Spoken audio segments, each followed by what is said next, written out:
안녕하세요. 오늘 저희가 함께 좀 깊이 들어가 볼 자료는요. 인간관계에 아주 깊숙한, 때로는 잘 보이지 않는 그런 영역을 다룹니다. 특히 심리치료 상황에서의 관계를 좀 중심으로 볼 건데요. 우리가 보통 대화하면 그냥 주고받는 말에 집중하기 쉬운데 사실 그 뒤에서 벌어지는 일들이 훨씬 더 많다고 하잖아요. 오늘 바로 그 숨겨진 대화의 세계를 한번 탐험해 볼까 합니다. 네, 맞습니다. 오늘 살펴볼 그 자료가 바로 그 말 너머의 언어, 그러니까 비언어적 소통하고 실현, 이넥트먼트라는 형상에 주목하고 있어요. 특히 이게 흥미로운 점이 과거의 어떤 관계 패턴이나 뭐 해결되지 않은 감정들이 있잖아요. 이런 것들이 어떻게 현재의 관계, 여기서는 이제 치료 관계 속에서 마치 유령처럼 다시 나타나서 행동으로 보여지는지 거기에 대한 이야기거든요. 이건 그냥 과거를 떠올리는 거랑은 좀 차원이 다르죠. 과거의 유령이 현재 무대에서 연극을 한다. 와, 듣기만 해도 되게 흥미진진한데요. 우리가 일상에서 느끼는 약간 데자뷰 같은 거 있잖아요. 그런 관계 패턴의 반복, 이런 거랑도 관련이 있을 것 같고요. 좋습니다. 그럼 이 자료를 통해서 그 보이지 않는 대화, 그리고 무의식적인 연극의 세계로 한번 같이 들어가 보시죠. 아마 듣는 분들도 자신의 관계를 돌아보는 어떤 새로운 렌즈, 이런 걸 얻으실 수 있을 겁니다. 자, 어디서부터 좀 풀어가 볼까요? 우선 그 비언어적인 신호들, 이게 왜 그렇게까지 중요하다고 하는 걸까요? 솔직히 그냥 말로 하면 되지 않나? 왜 굳이 뭐 눈빛, 몸짓, 목소리 톤 이런 것까지 신경 써야 하나 싶기도 하거든요. 가끔은 좀 과하게 해석하는 거 아닌가 싶기도 하고요. 친구는 그렇게 생각하실 수 있어요. 네. 근데 이 자료가 바로 그 지점에서 아주 중요한 통찰을 던져주는 거죠. 왜냐하면 비언어적 신호들은 우리가 의식적으로 통제하기가 좀 어려운 그런 내면 상태를 거의 뭐랄까 날 것 그대로 드러내는 경우가 많기 때문이에요. 말로는 괜찮아요 하면서 다리를 막 떤다거나 아니면 시선을 피한다거나 하는 것처럼요. 이건 약간 포커 게임에서 상대방 속마음 읽으려는 거랑 좀 비슷하다고 할까요? 말은 속일 수 있어도 몸짓이나 표정 같은 건 진실을 좀 슬쩍 흘리곤 하잖아요. 아, 포커페이스 유지하기가 어렵다 이런 거군요. 듣고 보니까 진짜 일상에서도 그런 경험들이 좀 떠오르네요. 막 입으로는 웃고 있는데 눈은 전혀 웃고 있지 않은 사람 볼 때 있잖아요. 그럴 때 느끼는 그 미묘한 불편함 같은 거요. 바로 그런 것들입니다. 네. 이 신호들이 내담자의 깊은 감정, 특히 말로 표현되기 어려운 어떤 트라우마라든지 아니면 애착 관련 이슈랑 직접적으로 연결될 수가 있어요. 예를 들어서 어릴 때 불안정 애착을 경험한 사람은요, 관계에서 거리를 좀 두려는 경향, 이게 회피형이죠? 아니면 반대로 너무 과도하게 막 매달리려는 경향, 불안형이요? 이런 것들이 비언어적인 행동, 예를 들면 몸의 어떤 긴장도라든지 상대방하고의 물리적인 거리를 어떻게 조절하는지 이런 방식으로 나타날 수 있다는 거죠. 되게 흥밌네요. 근데 자료에서는 그 치료사 자신의 몸의 느낌 있잖아요. 느끼는 몸, the feeling body. 여기에 주목하는 것도 중요하다고 강조하던데요. 이건 좀 의외였어요. 치료사가 자기 느낌에 집중한다니, 너무 주관적인 해석으로 흐를 위험은 없을까요? 그거 아주 중요한 질문입니다. 물론 위험성이 있죠. 네. 그래서 고도로 훈련된 어떤 자기 인식이 필요해요. 하지만 치료사가 상담 중에 갑자기 느끼는 어떤 지루함, 아니면 불안감, 혹은 특정 신체 감각 같은 거 있잖아요. 이게 실은 내담자가 말로는 표현하지 못하는 감정을 비언어적으로 전달한 것에 대한 일종의 반응일 수 있다는 점을 이 자료는 강조하고 있습니다. 마치 그 라디오 수신기가 특정 주파수를 딱 잡듯이 치료사의 몸이 내담자의 그런 암묵적인 메시지를 포착하는 거죠. 물론 이게 내담자에게서 온 건지 아니면 치료사 자신의 것인지를 분별하는 건 굉장히 섬세하고 어려운 작업이에요. 하지만 이걸 잘 활용하면 관계의 그 숨겨진 역동을 이해하는 데 결정적인 단서가 될 수 있다는 겁니다. 아, 그러니까 치료사의 느낌이 일종의 뭐랄까 공명현상처럼 활용될 수 있다. 이런 거군요. 와, 정말 섬세한 상호작용이네요. 그렇게 말없이 오가는 신호들이 쌓여서 결국은 관계 전체의 분위기나 패턴을 만드는 거군요. 이게 혹시 아까 말씀하신 그 실현, 이거랑도 직접적으로 연결되는 건가요? 그 보이지 않는 연극 말이에요. 네, 정확히 보셨습니다. 실현, 이넥트먼트라는 건 바로 그런 비언어적 신호와 암묵적 소통 위에서 벌어지는 경우가 아주 많습니다. 과거의 중요한 관계, 예를 들면 뭐 부모님과의 해결되지 않은 갈등이라던가 아니면 충족되지 못했던 욕구 같은 것들이요. 이런 게 현재의 치료 관계 안에서 무의식적으로 다시 나타나는 재현되는 현상이죠. 중요한 건 이게 단순히 내담자가 과거 임무를 치료사한테 투사하는 전이 혹은 치료사가 거기에 반응하는 역전이 개념만으로는 설명이 좀 부족하다는 거예요. 잠깐만요. 그럼 전이나 역전이랑은 구체적으로 어떻게 다른 거죠? 듣는 분들도 약간 좀 헷갈릴 수 있을 것 같아요. 아, 좋은 지적이십니다. 네, 전이역전이가 주로 이제 한 사람의 내면에서 일어나는 과정에 좀 초점을 맞춘다면요. 실현은 치료자와 내담자가 함께 만들어가는 상호적인 춤 혹은 연극이라고 볼 수 있습니다. 마치 배우들이 오래된 연극 대본을 자기도 모르게 그냥 따라하듯이 우리도 과거 관계의 대본을 현재 관계에서 계속 반복하고 있다는 거죠. 심지어 상대방도 그 연극에 같이 참여하게 만들면서요. 그러니까 치료사도 자기도 모르는 사이에 그 연극의 어떤 특정 배역을 맡게 되는 겁니다. 치료사까지 배우가 된다고요? 와, 그럼 치료사는 어떻게 해야 돼요? 연극에 막 빠져들면 안 되는 거잖아요. 그래서 치료사는 굉장히 어려운 이중적인 역할을 수행해야만 해요. 한편으로는 그 관계의 무대 위에 함께 서서 내담자가 느끼는 감정의 파도를 어느 정도는 같이 경험해야 하고요. 이게 참여자 역할이죠. 그리고 다른 한편으로는 객석에서 그 연극의 패턴이나 의미를 좀 냉철하게 분석해야 합니다. 이게 관찰자 역할이고요.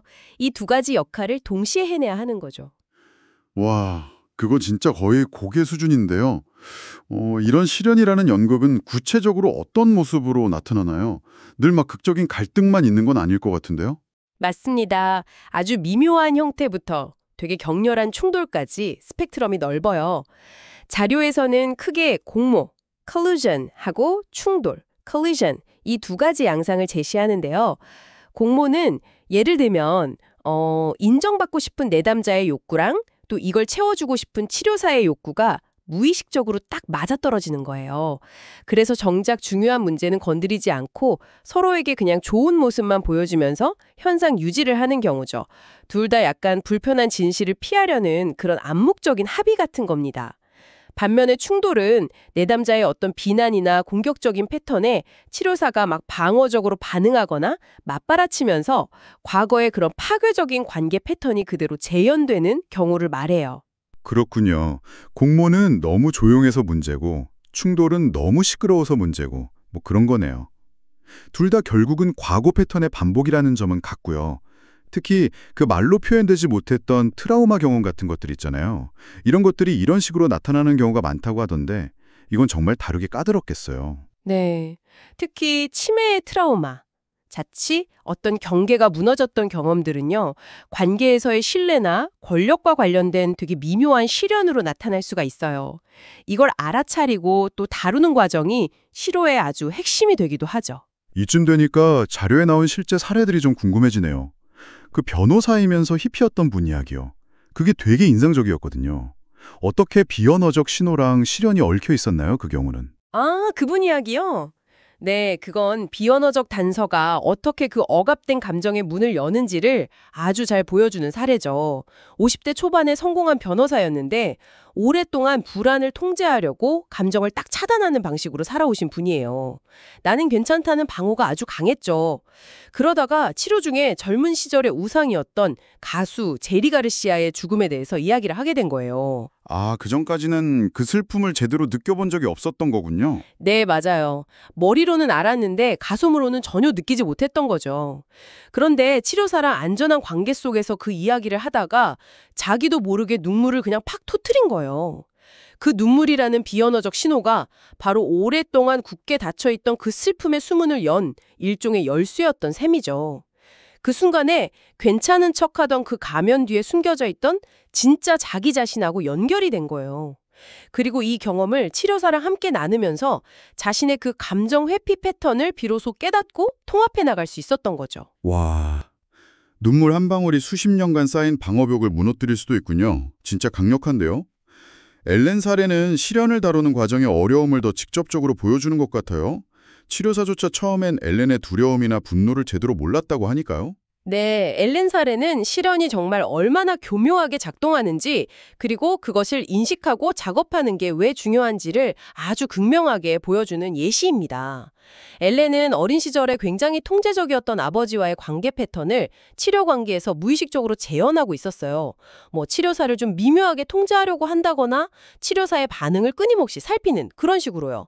초기에는 치료사도 이런 역동을 명확하게 인식하지 못하고 그냥 막연한 어떤 불편함이나 압박감 이런 것만 느꼈습니다. 아, 그 불편함이 바로 치료사의 느끼는 몸이 보낸 신호였을 수도 있겠네요. 엘렌이 과거의 연극 무대로 치료사를 막 끌어들이려고 했던 거고요. 그럼 어떻게 돌파구가 마련됐나요? 결정적인 거는 엘렌이 용기를 내서 자신의 그 두려움, 분노, 그리고 치료사를 통제하고 싶었던 마음까지 아주 솔직하게 표현했을 때였어요.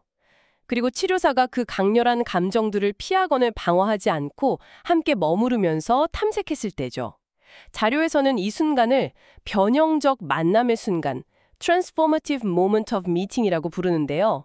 바로 이 시련의 직면과 공동 작업을 통해서 엘렌은 과거 아버지와의 관계에서 계속 반복되었던 패턴에서 벗어나서 처음으로 안전하게 자기 감정을 표현하고 또 수용받는 새로운 경험을 할 수 있었던 겁니다. 와, 변형적 만남의 순간이라니 정말 극적이네요. 과거의 상처가 현재 관계에서 반복될 때 그걸 외면하지 않고 같이 마주하는 경험, 그 자체가 치유가 된다는 거군요. 행크 사례는 또 다른 그림을 보여주는 것 같고요. 여기서는 치료사까지 무력감을 느꼈다고 하죠. 맞습니다. 행크 사례는 시련이 어떻게 한 사람의 그 핵심적인 감정 상태, 여기서는 수치심하고 무력감이었죠.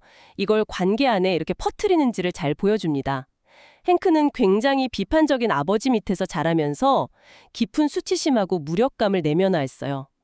치료 관계에서도 그는 종종 되게 혼란스러워하고 무기력한 모습을 보였는데 흥미로운 점은 치료사 역시 행크랑 같이 있으면서 비슷한 혼란과 무력감을 아주 강하게 느꼈다는 거예요. 그럼 치료사가 느낀 무력감이 혹시 행크가 아버지로부터 느꼈던 혹은 아버지에게 투사했던 바로 그 감정이었을 가능성이 있다는 건가요? 네, 그렇죠. 치료사는 자신이 느낀 그 강렬한 무력감이 바로 행크가 평생 느껴왔고 어쩌면 아버지와의 관계에서 끊임없이 투사받았던 바로 그 감정일 수 있음을 깨닫게 된 겁니다. 즉, 행크가 치료 관계에서 재현하고 있는 그 과거의 역동 속으로 치료사 자신도 깊숙이 들어갔다가 그 패턴을 알아차린 거죠. 여기서 치료사 자신의 감정 반응, 즉 역전이가 시련의 본질을 이해하는데 정말 결정적인 단서가 된 셈입니다. 행크의 무력담을 그냥 머리로 이해한 게 아니라 치료 관계 안에서 직접 경험해 본 거죠. 듣다 보니까 이런 비언어적 소통이나 실현의 바탕에는 우리가 잘 의식하지 못하는 어떤 암묵적인 알 같은 게 깔려있는 것 같아요. 자료에서도 암묵적 지식, implicit knowledge라는 표현이 나오던데요. 그렇습니다. 우리 관계의 많은 부분은 사실 말로 명확하게 표현되거나 의식되지 않는 암묵적 지식에 의해서 움직입니다. 뭐 자전거 타는 법을 말로 설명하긴 어렵지만 몸은 기억하는 것처럼요. 관계에서도 우리는 상대방이 아주 미묘한 표정 변화나 목소리 톤만으로도 많은 것을 그냥 알아채고 그에 맞춰서 반응하죠. 이건 대부분 굉장히 자동적이고 무의식적으로 일어납니다. 그리고 느껴지지 않는 알려진 것, the unfelt known이라는 개념도 되게 흥미로웠어요. 이건 또 뭔가요?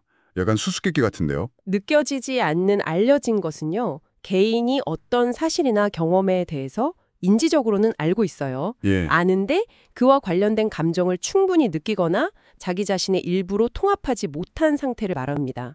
예를 들면 어린 시절에 학대를 당했다는 사실은 알지만 그로 인한 어떤 슬픔, 분노, 수치심 같은 감정들은 전혀 느끼지 못하거나 아니면 차단해버린 경우죠. 시련은 종종 이렇게 느껴지지 않는 알려진 것을 행동이나 관계 패턴을 통해서 드러내는 일종의 통로가 됩니다. 머리는 잊으려고 하는데 몸이나 관계가 그 이야기를 계속하고 있는 셈이죠. 아하. 머리로 하는 것하고 가슴으로 느끼는 것 사이에 어떤 깊은 골짜기 같은 거군요. 그리고 시련은 그 골짜기를 좀 메우려는 어쩌면 약간 서투른 시도일 수도 있겠네요. 행동으로라도 보여주려는. 정확합니다. 바로 그거죠. 그렇기 때문에 시련을 다루는 과정은 결코 쉽지가 않아요. 치료사나 내담자 모두에게 굉장히 혼란스럽고 불편할 수 있고요. 때로는 아주 강력한 감정이 압도될 수도 있습니다. 내가 지금 과거의 유령에 사로잡혀서 똑같은 연극을 반복하고 있다는 걸 깨닫는 게 뭐 썩 유쾌하지만은 않겠죠. 그럼에도 불구하고 이 어려운 과정을 거치는 게 그만한 가치가 있다는 거겠죠? 네, 이 자료가 궁극적으로 강조하는 바가 바로 그겁니다. 실현을 단순히 그냥 문제나 걸림돌로만 볼 게 아니라 변화를 위한 아주 귀중한 기회로 봐야 한다는 것입니다. 왜냐하면 실현을 성공적으로 인식하고 또 탐색하고 이해하는 과정을 통해서 우리는 단순히 과거에 대해서 그냥 이야기하는 것을 넘어설 수 있기 때문이에요. 과거의 상처나 어떤 파괴적인 패턴을 현재의 안전한 관계, 즉 치료 관계 안에서 다르게 경험하고 새로운 선택을 함으로써 실제로 수정할 기회를 얻는 것이죠. 즉, 과거를 되돌릴 수는 없지만 과거가 현재에 미치는 영향력은 바꿀 수 있다는 어떤 희망을 주는 겁니다. 적 정서 경험의 장이 되는 거네요. 맞습니다. 바로 그 지점에서 피상적인 이해를 넘어선 아주 깊은 수준의 치유와 성장이 일어날 수 있는 거죠. 오늘 우리는 비언어적 소통과 실현이라는 어쩌면 인간관계의 가장 깊고도 미묘한 차원을 좀 함께 탐험했습니다. 눈에 보이지 않는 신호들이 얼마나 많은 이야기를 담고 있는지, 그리고 과거의 그림자가 어떻게 현재 우리의 관계 속에서 무의식적인 춤을 추게 만드는지를 살펴보았죠. 네, 특히 치료자와 내담자가 함께 만들어가는 그 복잡하고도 역동적인 과정, 때론 혼란스럽지만 결국 성장의 기회가 될 수 있다는 점이 참 무척 인상 깊었습니다. 근데 이게 단지 치료실 안의 이야기만은 아닐 거라는 생각이 드는데요. 듣고 계신 분들의 삶과는 어떻게 연결될 수 있을까요? 바로 그 점이 중요합니다. 네, 이런 비언어적 소통과 실현의 역동은 정도의 차이는 있겠지만 우리 모두의 일상적인 관계, 뭐 가족, 친구, 연인, 동료와의 관계 속에서도 끊임없이 일어나고 있습니다. 혹시 특정 관계에서 반복적으로 경험하는 어떤 불편한 감정이나 갈등 패턴이 있다면 한번 좀 자문해 볼 수 있겠죠. 혹시 이것이 내 과거 어떤 경험의 재현은 아닐까? 혹은 지금 이 순간 우리는 말없이 어떤 신호들을 주고받고 있는 걸까 하고요. 좋은 질문이네요. 오늘 우리는 주로 치료사가 내담자의 패턴을 읽어내는 관점에서 이야기했지만 반대로 한번 생각해보는 것도 의미 있을 것 같습니다. 나는 관계 속에서 주로 어떤 비언어적 신호를 보내고 있을까?